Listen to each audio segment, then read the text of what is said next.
Hello there, EnderSword here again. This time not with a replay at all. Well, it is a replay, but it's just a replay of me playing around in the unit test map.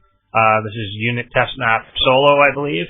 I just wanted to show, I've gotten a few people asking, they saw in one of the other games, or actually a couple of other games, blinking, and just wanted to know how you actually do that, and how you actually manage those units, and get a good result out of blinking. Now, I'm not going to say I'm a pro at it or anything like that. You'll see that I end up losing a couple of these units that I probably shouldn't have, but just thought I'd show people kind of how you do go about doing it, and how you get a decent result out of your blinking and really keep things alive.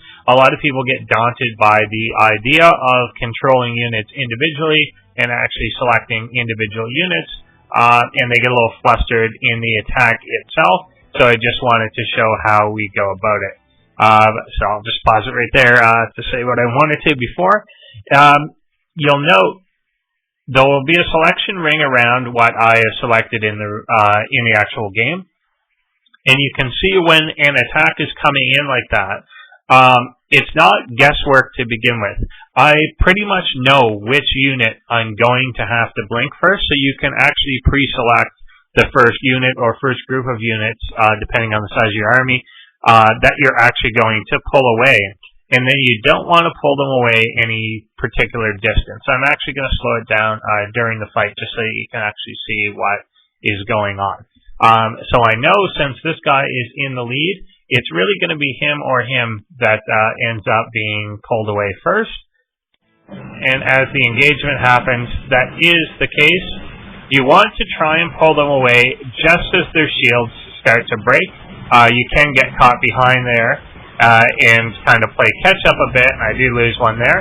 But you want to be pulling them away as their shields go away so that the shields start to regen on what you're doing.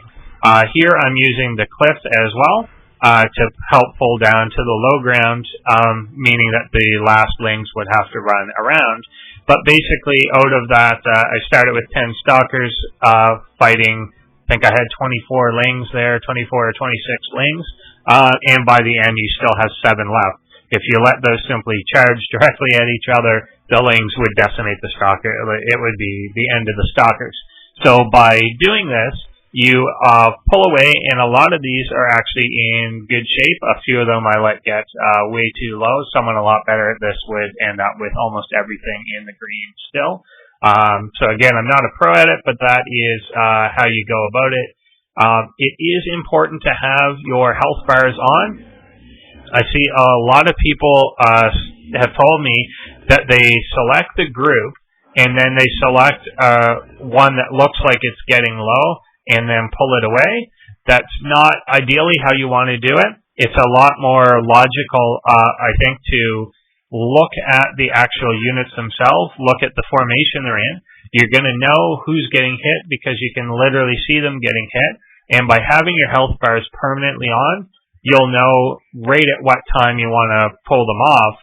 Whereas if you're looking down at your kind of unit group counter, it's not going to work out too well. So again, I know that guy's going first. Pull him back. No, it's that guy. I'm now looking between these. Okay, that guy, this guy. So you tend to have an idea. It's going to be the guys in the front, the guys at the edges that can do it. I am a bit slow on some of these, but you get the full cycle through, and you've really maximized a lot of the life of these units. And they end up taking out, again, 12 roaches to 10 stalkers, and similarly I'm down to only down to 7 stalkers now, a lot of which are in pretty decent health, and once their shields go up, they'll be like brand new, except for this one little straggler back here. Now to show the mechanics of kind of how blink varies at larger distances. If you spread units out like this, so put them in a random thing, and blink into a location there that is nearby, they will clump up at the location you told them to blink to. That's bad when you're going to blink onto things such as tanks, because you end up clumping into one spot, and that's not what you want to do. In this case, let's rewind that there, in that case, they come in close. As I spread them again, this time I'm going to blink far away. I actually target an area over here, which is out of the range. And this time they move pretty much in formation. The more you do it, the more they will kind of come closer together over time. If I kept repeating it, they would eventually clump up. But you see, they're holding the formation within what's called a magic box. There's a certain radius around which they will keep the formation they are in, unless you tell them to go to a position too close. Then they'll start to clump up together. So that's just a basic guide on how to do your blinking.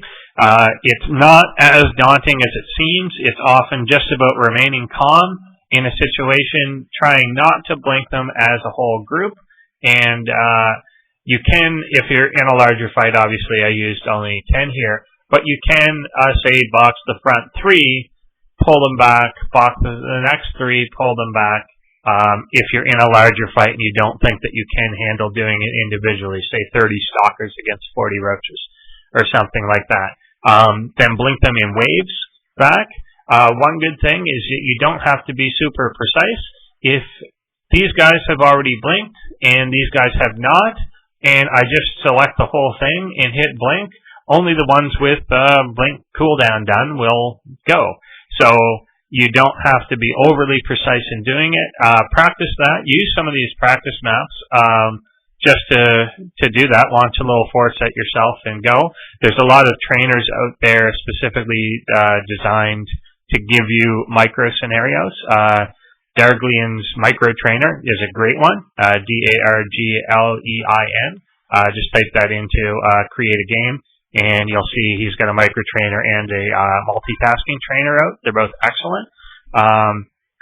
And they have blink scenarios and other scenarios like that. So just play around with it and then try and keep it in mind when you're in games, and it will help improve you a lot.